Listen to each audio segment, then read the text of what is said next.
السلام علیکم دوستو، خوش آمدید ایک نئی کہانی میں۔ آج کی کہانی کا عنوان ہے شیطان کی پیدائش کی حقیقت۔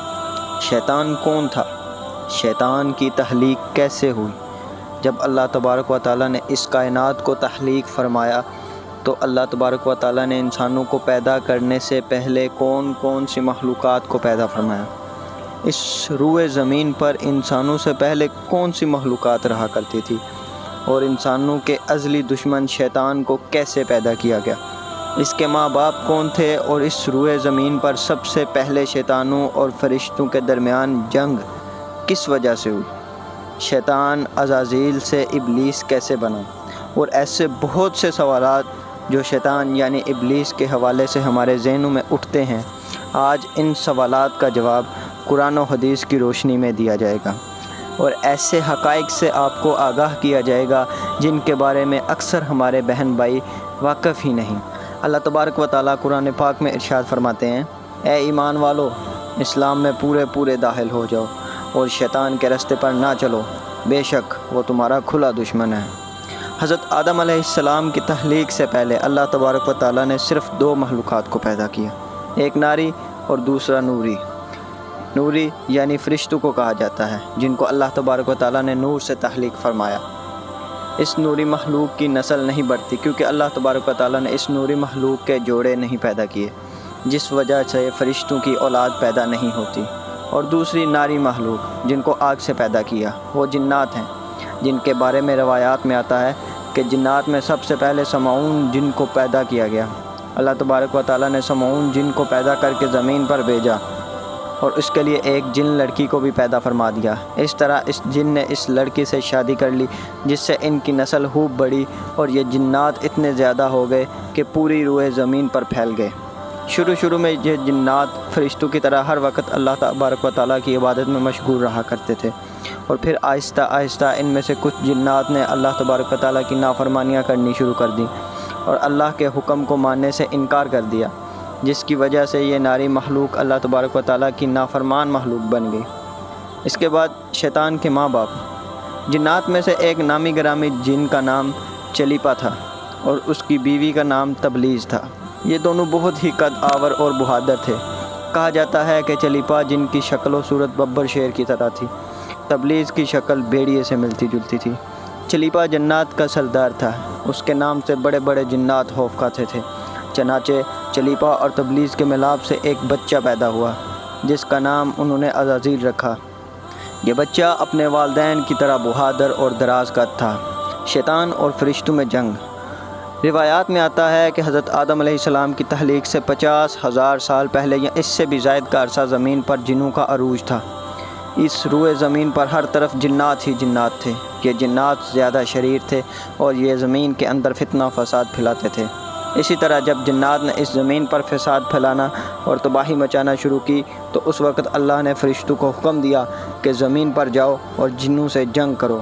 تو فرشتے اللہ کے حکم سے زمین پر اترے اور ان فرشتوں نے جنوں کو حکم دیا کہ اللہ نے حکم دیا ہے کہ زمین میں امن و امان سے زندگی بسر کرو، لیکن جنات نے فرشتوں کی بات ماننے سے انکار کر دیا، جس کی وجہ سے جنات اور فرشتوں کے درمیان بہت بڑی جنگ ہوئی۔ اس خوفناک جنگ میں عزازیل کے والدین یعنی چلیپا اور تبلیز بھی شرکت کی۔ اس جنگ میں فرشتے اللہ کے حکم سے جنات پر غالب آ گئے۔ اس جنگ کے اندر بہت سارے جنات مارے گئے، جن میں عزازیل کے والدین بھی شامل تھے، اور باقی سرکش جنات کو اللہ کے حکم کے مطابق قید کر لیا گیا۔ ان قیدیوں میں عزازیل بھی شامل تھا۔ فرشتے جب ان جنات کو قید کر کے آسمانوں کی طرف لے گئے تو شیطان بھی ان کے ساتھ آسمان پر چلا گیا۔ پھر اللہ کی طرف سے فرشتوں کو حکم ملا کہ عزازیل کی بہترین تربیت کی جائے اور اس کی اچھی پرورش کی جائے۔ فرشتوں نے عزازیل کو عبادت کرنے کے بہترین طریقوں سے آگاہ کیا، جس کی وجہ سے عزازیل اللہ کا ایک عبادت گزار بندہ بن گیا اور اللہ کی بارگاہ میں بہت بڑا مرتبہ حاصل کر لیا۔ اس دوران عزازیل بہت قابل اور عقل مند بن گیا۔ اس وقت اللہ نے عزازیل کو فرشتوں پر استاد مقرر کر دیا۔ عزازیل فرشتوں کو تعلیم و تربیت دینے لگا اور فرشتے عزازیل کے پاس آتے اور علم حاصل کرتے۔ فرشتے عزازیل کو نیک اور پرہیزگار کہا کرتے تھے۔ حضرت کعب بن احبار رضی اللہ تعالیٰ عنہ بیان کرتے ہیں کہ عزازیل 40,000 سال تک جنت کا خزانچی رہا اور 80 سال تک وہ فرشتوں کے ساتھ رہا اور 20,000 سال تک فرشتوں کو تعلیم و تربیت دیتا رہا۔ اس کا مقام اللہ کی بارگاہ میں اتنا زیادہ ہو گیا کہ اللہ کے سب سے مقرب فرشتے حضرت جبرائیل علیہ السلام، حضرت میکائیل علیہ السلام، حضرت اسرافیل علیہ السلام اور حضرت عزرائیل علیہ السلام بھی اس سے تعلیم و تربیت حاصل کیا کرتے تھے۔ اللہ تعالیٰ اس کائنات کا حقیقی مالک ہے، اس سے کوئی بھی چیز پوشیدہ نہیں ہے۔ اللہ تعالیٰ کو اس بات کا علم تھا کہ یہ عزازیل ایک دن میرے حکم کو جھٹلا دے گا اور اس کا خاتمہ کفر پر ہوگا۔ چنانچہ ایک دن عزازیل کو گزر لوہے کے محفوظ قریب سے ہوا تو عزازیل نے لوہے محفوظ پر دیکھا جس پر لکھا ہوا تھا کہ میں شیطان مردود سے اللہ کی پناہ مانگتا ہوں۔ اس تحریر کو پڑھنے کے بعد تقریباً 2000 سال تک عزازیل روتا رہا اور اللہ کی عبادت میں مصروف رہا۔ عزازیل اللہ کی بارگاہ میں یہ سوال کرنے لگا، یا رب العالمین، یہ اتنا بڑا شیطان مردود کون ہے جس سے پناہ مانگی جا رہی ہے؟ عزازیل کے سوال کا جواب دیتے ہوئے اللہ تعالیٰ نے ارشاد فرمایا کہ میں نے ایک بندے کو اپنی ہر نعمت سے نوازا ہے۔ وہ بندہ ایک دن میرے حکم کو ماننے سے انکار کرے گا جس کی وجہ سے اس کی ساری عبادت ضائع ہو جائے گی اور وہ شیطان مردود بن جائے گا۔ اللہ کا یہ فرمان سننے کے بعد عزازیل ہر وقت یہ سوچتا رہتا کہ وہ شیطان مردود کون ہوگا۔ چنانچہ عزازیل نے اللہ سے کہا، یا رب العالمین، میں اس شیطان مردود سے ملنا چاہتا ہوں۔ اس وقت اللہ تعالیٰ نے عزازیل کو فرمایا کہ تو جلد ہی اس بندے کو دیکھ لے گا۔ پھر اس کے بعد اللہ نے فرشتوں میں یہ اعلان کیا کہ میں زمین پر اپنا خلیفہ مقرر کرنے والا ہوں۔ عزازیل کو جب اس بات کا علم ہوا کہ اللہ ایک ایسے انسان کو پیدا کرنے جا رہا ہے جس کو پتلے کو بنانے کے لیے آسمانوں اور زمینوں سے مٹی کو اکٹھا کیا گیا ہے۔ اب چلتے ہیں تخلیق آدم علیہ السلام کی طرف۔ چنانچہ جب اللہ نے حضرت آدم علیہ السلام کے پتلے کو تخلیق فرما لیا تو اس پتلے کو 40,000 تک پڑا رہنے دیا، اس میں جان نہ ڈالی گئی۔ چنانچہ جب فرشتے حضرت آدم علیہ السلام کے پتلے کے قریب سے گزرتے تو بہت حیرت زدہ ہو کر اس کو دیکھتے، اور جب عزازیل کا گزر حضرت آدم علیہ السلام کے پتلے کے قریب سے ہوتا تو یہ نفرت کی وجہ سے حضرت آدم علیہ السلام کے پتلے کو اذیت دیتا، کیونکہ عزازیل یہ سمجھتا تھا کہ اللہ تبارک و تعالیٰ کے خلیفہ بننے کے لائق صرف میں ہی ہوں۔ اسی وجہ سے وہ حضرت آدم کے پتلے کو اذیت دیتا۔ جب عزازیل حضرت آدم کے پتلے کو مارتا تو اندر سے مٹی کے کھنکنے کی آواز آتی۔ چنانچہ جب اللہ نے حضرت آدم علیہ السلام کو تخلیق فرمایا اور اس کے اندر روح بھی داخل کر دی تو اسی دن اللہ تبارک و تعالیٰ نے سب فرشتوں کو حکم دیا، سب میرے پاس اکٹھے ہو جاؤ۔ جب سارے فرشتے اللہ کی بارگاہ میں حاضر ہو گئے تو اللہ نے حکم دیا کہ میں زمین پر اپنا ایک بندہ پیدا کرنے والا ہوں جو زمین پر جا کر میرے حکم کی تعمیل کرے گا۔ تو اس وقت فرشتوں نے اللہ کی بارگاہ میں عرض کی، یا رب العالمین، یہ بندہ زمین پر جا کر تیرا نافرمان ہو جائے گا، ہم تو ہر وقت عبادت میں مصروف رہتے ہیں۔